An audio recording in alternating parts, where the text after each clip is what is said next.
Getting Robinhood Gold Card. Hello viewers, today you are going to learn how to get Robinhood Gold Card.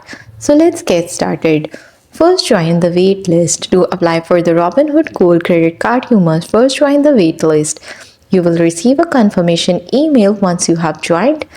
Then wait for application availability. Robinhood will notify you via email and push notification in the app when you are eligible to apply. Open the Robinhood application and tap Get the Gold Card to begin your application. Alternatively, you can start the application in the Spending tab of the application. Then get support if needed. If you have questions during the application process, tap Get Help in the app or contact the credit support team. The Gold Card has no annual fee, but it's only available to those with an annual Robinhood Gold subscription. If you're not already a Gold subscriber, you will be upgraded to Robinhood Gold after your card application is approved and you accept the cardholder agreement.